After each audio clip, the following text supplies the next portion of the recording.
Hello बच्चों, let's read the question. The question says if the frequencies of K alpha, K beta and N alpha X-rays for a material is nu Ka, nu Kp and nu La respectively, then हमें find out करना है relationship between the frequencies, given frequencies. तो इस question को solve करने के लिए हम जो key concept use करेंगे वो होगा हमारा understanding of the KLMN line series. तो पहले हम बात करेंगे कि ये जो लाइन सीरीज होते हैं वो क्या होते हैं, और उसको एक बार हम समझ जाएंगे ना तो हम डायरेक्टली इसका आंसर फाइंड आउट कर सकते हैं. तो हमें पता है कि एक एटम के अंदर हमारा जो इलेक्ट्रॉन होता है ना वो पर्टिकुलर स्टेट्स में रहता है. ठीक है, जो इस स्टेट्स को हम रिप्रेजेंट करते हैं कुछ, अगर इस लाइन को, ये लाइन हमारा वो स्टेट्स रिप्रेजेंट करता है, तो ये होता है हमारा पहला लाइन, दूसरा लाइन, तीसरा लाइन, चौथा लाइन. हम 5 लाइन ऐसे ले रहे हैं. तो जो पहला लाइन होता है वो हमारा ग्राउंड स्टेट होता है, which is n is equal to 1. Then first excited state n is equal to 2, second excited state n is equal to 3, third excited state n is equal to 4, fourth excited state n is equal to 5. और इस first excited इस ground state को हम बोलते हैं K series, और ये होता है L, M state, N state, K, L, M, N, O.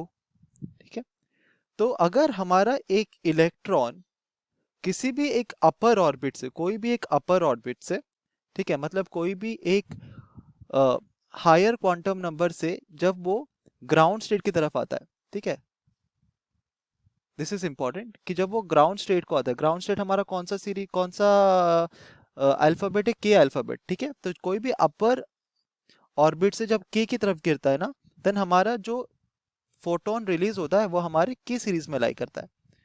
Similarly अगर हमारा एक इलेक्ट्रॉन कोई भी एक अपर ऑर्बिट से हमारे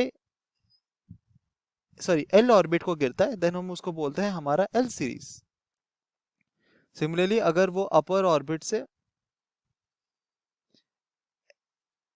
एम स्टेट में गिरेगा तो उसको हम क्या बोलेंगे, एम सीरीज. तो आप समझ गए कि इसका क्या मतलब हुआ, एम सीरीज, के सीरीज, एल सीरीज का. ठीक है, तो जो पहला हमारा फोटोन रिलीज होता है ना वो इमीडिएट अपर ऑर्बिट से होता है. तो अगर हमारा एल से के की तरफ आ रहा है इलेक्ट्रॉन, तो हमारा जो फोटोन रिलीज होगा उसका जो फ्रीक्वेंसी होता है, ठीक है, वो होता है म्यू के अल्फा. ठीक है, ये के अल्फा का हमारा मूवमेंट है. ठीक है, अगर के बीटा है, के बीटा मतलब सेकेंड हाईएस्ट ऑर्बिट से जब के की तरफ जाता है तो उसको हम बोलते हैं के बीटा. ठीक है, तो इसको हम बोल सकते हैं के बीटा. सिमिलरली अगर थर्ड से वो के की तरफ आ रहे हैं, इसको क्या बोलेंगे, के गामा. सिमिलरली एल सीरीज के लिए क्या होगा, एल सीरीज के लिए एल तक आना चाहिए, तो उसका इमीडिएट अपर ऑर्बिट क्या, एम है. तो अगर एम से एल की तरफ आ रहा है तो हम उसको बोलेंगे एल अल्फा.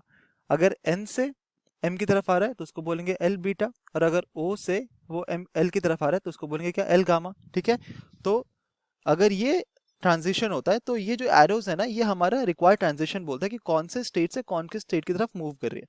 और जब ये स्टेट से मूव करती है तो क्या हमारा फोटोन रिलीज होता है, और हमारा एक फोटोन का एक फ्रीक्वेंसी होता है, न्यू होता है. तो उस ट्रांजिशन से रिलेटेड जो फ्रीक्वेंसी होता है हम उसको बोलते हैं न्यू के अल्फा की, न्यू के बीटा, जो भी है. ठीक है, अब क्वेश्चन में हमें कहा गया है कि हमें फाइंड आउट करना है रिलेशन बिटवीन के अल्फा ट्रांजिशन, के beta transition and L alpha transition. तो के अल्फा ट्रांजिशन कितना होगा, के अल्फा ट्रांजिशन होगा फ्रॉम, तो बेसिकली हमें 3 ही ऑर्बिट्स चाहिए, ऐसे 3 ही स्टेट्स चाहिए, दैट इज के एल एम. तो के अल्फा कब होगा, जब एल से के की तरफ मूव करेगा, तो ये हो जाएगा हमारा के अल्फा. ठीक है, और के बीटा कब होगा, जब एम से मूव करेगा के की तरफ, दैट इज के बीटा. और एल अल्फा होगा from M to L, that is L alpha. तो हम देख सकते हैं कि हमारा जो के बीटा होता है वो इक्वल टू हो जाएगा कितना, तो के अल्फा एल अल्फा, और अगर के अल्फा को हम ऐड करेंगे तो हमको के बीटा मिलेगा. तो हम लिख सकते हैं K beta is equal to L alpha plus K alpha, right. ये transition is equal to this to transition. इस ट्रांजिशन में हमारा जो एनर्जी रिलीज है अगर वो है ई एल बीटा, तो ये हो जाएगा E L alpha plus E K beta is equal to E L alpha plus E K alpha. तो हमारा जो फोटोन रिलीज होगा ई के बीटा में वो कितना हो जाएगा, वो हो जाएगा simply H nu K beta is equal to H nu L alpha plus H nu K alpha. तो हर जगह से हमारा न्यू अगर कैंसिल हो जाता है तो हमको जो फाइनल रिलेशन की रिलेशनशिप मिलेगा इन फ्रीक्वेंसीज के बीच में वो होता है दैट न्यू के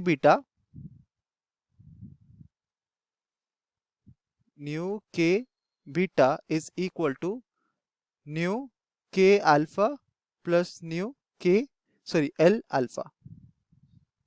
ये होता है हमारा final relationship, that is frequency of K beta is equal to frequency of K alpha plus frequency of L alpha. तो अगर हम ऑप्शंस देखेंगे तो ऑप्शन सी हमारा करेक्ट ऑप्शन है। Hope you understood it well, best of luck.